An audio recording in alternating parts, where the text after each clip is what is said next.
गोहाना में पुलिस की तैनाती ऐसी दिखाई दे रही है जैसे कश्मीर की वादी में हो, जबकि यहाँ तो अमन चैन शांति का ऐसा शासन होना चाहिए कि किसी को चिंता ही नहीं होनी चाहिए, पुलिस की आवश्यकता भी नहीं होनी चाहिए। इतना अमन चैन शांति का सुशासन होना चाहिए हरियाणा में, और यही हमारी लड़ाई है। हमने यही कहा है कि अपराध और अपराधी या तो 40 दिन में हरियाणा छोड़ दें या अपराध छोड़ दें, नहीं तो कांग्रेस की सरकार के बाद किसी को हरियाणा में कोई संरक्षण या जगह नहीं मिलेगी। पिछले 2 साल में 50 पूर्व विधायक, पूर्व मंत्री, पूर्व सांसद, 1 मौजूदा सांसद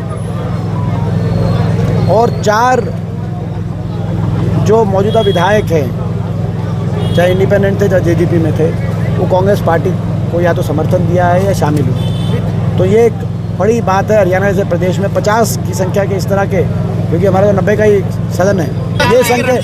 ये संकेत इस बात का है कि हरियाणा में हवाओं का रुख किस ओर है। हवाओं का रुख कांग्रेस की ओर है, परिवर्तन की ओर। तो मैं कह रहा हूँ कि प्रचंड बहुमत से सरकार बनेगी कांग्रेस की।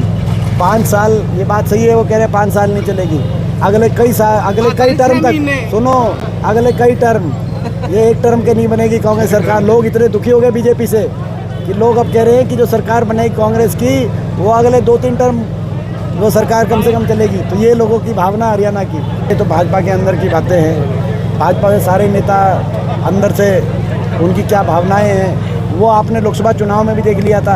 अगर यदि भीतरघात की, अगर FIR किसी के मुखाले पे कटी गई तो बीजेपी के मुखाले पे भीतरघात की FIR कटी गई। आपने देखा, रंजीत चौटाला जी से पूछो कि हिसार में किस किसने साथ दिया, मोहन बडोली जी से पूछो सोनीपत में कौन से बीजेपी के विधायक ने उनका साथ दिया नहीं दिया। आप अरविंद शर्मा जी से पूछो रोहतक में किसने साथ दिया नहीं दिया। आप पूछिए धनखड़ साहब से वो क्यों किस गुटबाजी के शिकार साबित हुए।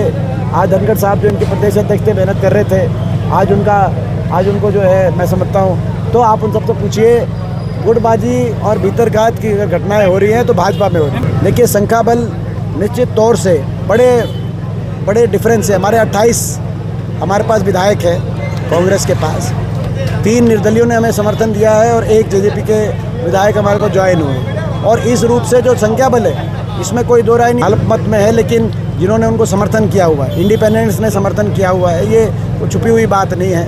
अगर हम ये कहें कि इंडिपेंडेंट्स के पास उनका समर्थन नहीं है, लेकिन फिर भी कोई भी संभावना बनेगी तो कांग्रेस पार्टी उसके लिए तैयार है। कांग्रेस युवाओं को भी देगी, कांग्रेस हमारे अनुभवी नेताओं को भी देगी, क्योंकि किसी भी घर में, अब आपका घर है, आपके घर में आप ये नहीं कह सकते कि जो आपके बड़े हैं उनका कोई रोल नहीं, या केवल युवाओं का रोल है या केवल बड़ों का रोल है। बड़े भी ये नहीं कह सकते कि युवाओं का कोई रोल नहीं। संतुलन, ये भगवान की सृष्टि का नियम है, उस नियम का पालन कांग्रेस पार्टी करे। देखिए, कांग्रेस पार्टी में जो है चुनाव टिकट वितरण में क्या जो है किस प्रकार की प्रणाली अपनाई जाती है, आने वाले दिनों में वो सारी चीज़ें स्पष्ट हो जाएगी।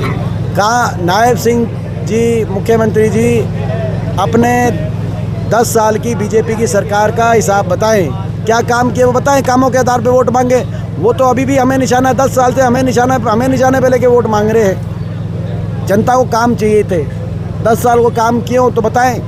कोई कॉलेज खुलवाया हो गोहाना में, कोई मेडिकल कॉलेज खुलवाया हो, कोई अस्पताल बनवाया हो, कोई यूनिवर्सिटी बनवाई हो, कोई रेल की लाइन इनके टाइम बिछी हो, तो हमें जानकारी मिला है, हम भी अपनी आप भी बता सकते हैं। या कोई और काम गोहाना के लिए या पूरे प्रदेश के लिए कोई बड़ा काम, कोई 10 साल बड़ा टाइम होता है। मैंने एक उदाहरण दिया आपको, हमारे समय 81 किलोमीटर मेट्रो हरियाणा के 4 शहरों को जोड़ने का काम हुआ और लगातार बढ़ रहा था।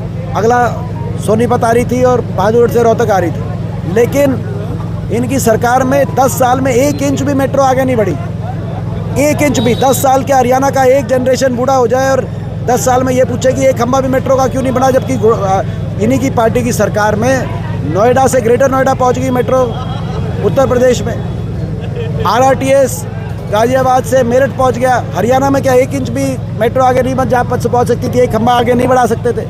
तो ये तो हम सवाल इनसे पूछ रहे, मगर वो हमें कह रहे कि सवाल नहीं, हम हिसाब नहीं बताएंगे। ये तो स्वाभाविक बात है। ये तो मैं समझता हूँ कि ये जो अपना पूरा क्षेत्र है, पूरा इलाका है, इस पूरा इलाका चौधरी उपेंद्र सिंह हुड्डा जी का गृह क्षेत्र है। और जो है हमेशा सोनीपत में पूरा आशीर्वाद चौधरी उपेंद्र सिंह हुड्डा जी को कांग्रेस पार्टी ने दिया है। और अब मैं समझता हूँ जो सरकार बनने जा रही है उसमें भी बड़ा योगदान सोनीपत के लोगों का रहेगा। जब से हमारी यात्रा शुरू हुई है और जब हमने सवाल पूछा है कि भाजपा हरियाणा मांगे हिसाब, और हम तो 10 साल का हिसाब तो देना ही चाहिए किसी भी सत्ता पक्ष को। प्रजातंत्र का ये रीति और नियम है कि सत्ता पक्ष हिसाब दे और विपक्ष और जनता हिसाब मांगे। जब से हमने हिसाब मांगा है, भाजपा में जो बौखलाहट दिखाई दे रही है, बीजेपी तिलमिला सी गई है, वो इस बात का प्रतीक है कि बीजेपी ने कुछ काम ही नहीं कराया। सोनीपत में काम बता दे बीजेपी कराया, हम अपने काम बता रहे हैं। हमारे समय आपको याद होगा सोनीपत में 6 तो यूनिवर्सिटी बनी। राजीव गांधी एजुकेशन सिटी अलग से, कानपुर में महिला यूनिवर्सिटी अलग से, छोटूराम यूनिवर्सिटी मुरथल में अलग से, नेशनल लॉ बाबा Saheb Bhimrao Ambedkar national law university, NIFTEM university का स्टेटस भारत सरकार की जो एक यूनिवर्सिटी का स्टेटस जिसको मिला प्राप्त है। प्राइवेट यूनिवर्सिटीज़ अलग से हमने बहुत सी लेके आए, क्योंकि सोनीपत को हम शिक्षा का एक हब के रूप में विकसित करने की जो हुड्डा साहब की सोच रही, जिसमें जिंदल यूनिवर्सिटी थी, जिसमें अशोका यूनिवर्सिटी थी, ऐसे जो नामी university, SRM university, IIIT Indian institute of information technology जो भारत में केवल 7 है, वो एक सोनीपत के अंदर उसमें आ पाया। रेल की लाइन से गोहाना और सोनीपत जुड़ा, जींद गोहाना सोनीपत रेल की लाइन में दिल्ली से सीधा ये क्षेत्र जुड़ा।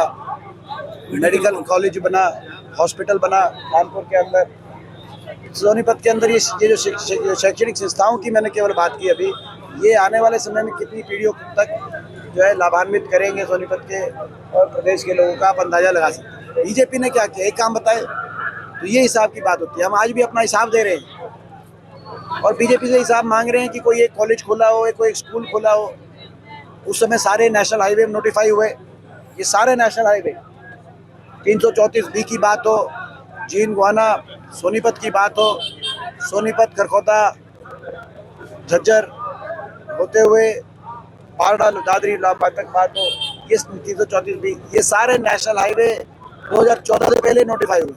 क्या लगता है जनता से बात होती है, तो ये सारे काम हुए। अब बीजेपी ने क्या काम किया, बीजेपी बताए 10 साल में हमने हमारे तो, और बीजेपी ने काम बिगाड़ा बल्कि, क्योंकि हमारी ये चुकावे में रेल कोच फैक्ट्री आनी थी, full fledged rail coach factory, repair workshop नहीं, जो ये गन्नौर में जो लेके गए हैं वो, उसकी बजाय वो रेल कोच फैक्ट्री जो हमारी आनी थी, बड़ी परियोजना थी। कपूरथला के बाद दूसरा यहाँ रेल कोच फैक्ट्री, वो तो चलेगी बनारस में, और यहाँ पे आ गई रिपेयर वर्कशॉप। ये तो वही है कि मारुति की फैक्ट्री हो एक और एक मारुति की रिपेयर वर्कशॉप हो। आप रिपेयर वर्कशॉप बनवा के जुनूना पकड़ा दिया सोनीपत के, तो इन्होंने तो काम बिगाड़ पटरी से उतारा।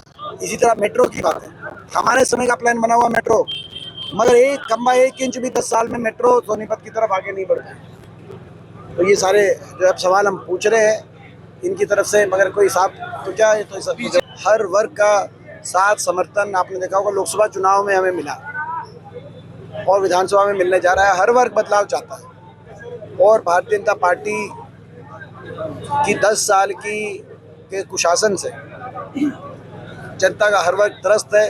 चेहरे बदलने से नहीं, अब लोग सरकार बदलने का मन बना चुके हैं। ये देखिए, मैं समझता हूँ कि इनके जो प्रदेश अध्यक्ष हैं और अधिकृत एवं सुशील गुप्ता जी, तो ऐसा कुछ कहा गया है, तो मैं जो है इस बारे में बिल्कुल छोड़ दें, बदमाश हरियाणा छोड़ दें या बदमाशी छोड़ दें। दो ही विकल्प हम देना चाहते हैं। जैसे पिछली बार हुड्डा सरकार जब स्थापित हुई हरियाणा में, तो चौधरी उपेंद्र सिंह हुड्डा जी के नेतृत्व में हरियाणा में अमन चैन शांति का राज कायम हुआ और हरियाणा से बदमाशों का सफाया करने का काम उस सरकार ने किया। और अभी भी हम ये कहना चाहते हैं कि आज भारत सरकार के आंकड़े दर्शा रहे, ये हमारे आंकड़े नहीं है, ये भारत सरकार गृह मंत्रालय के नेशनल क्राइम रिपोर्ट ब्यूरो के अनुसार देश में सबसे ज़्यादा क्राइम आज हरियाणा में नंबर 1, देश में सबसे ज़्यादा फिरौतियों के मुकदमे हरियाणा में दर्ज हुए देश पिछले वर्ष 1 साल। सबसे ज़्यादा अपहरण के मुकदमे हरियाणा में दर्ज हुए। हत्या के मुकदमे देश में दूसरे नंबर पे, झारखंड के बाद दूसरे नंबर पे दर्ज हुए। महिलाओं के ऊपर अपराध के सबसे ज़्यादा मुकदमे दर्ज हुए। दलितों के ऊपर अत्याचार के जो मुकदमे थे 2014 के मुकाबले 3 गुना पिछले वर्ष दर्ज हुए। और अपराध दर जो क्राइम रेट जो क्यूमुलेटिव बताते हैं भारत सरकार में, उसमें 29 प्रदेशों में सबसे ज़्यादा अनसेफ स्टेट हरियाणा को घोषित किया गया। तो ऐसे हालात हरियाणा में क्यों बने? आज गोहाना में आप देखिए, गोहाना में पुलिस की तैनाती ऐसी दिखाई दे रही है जैसे कश्मीर की वादी में हो, जबकि यहाँ तो अमन चैन शांति का ऐसा शासन होना चाहिए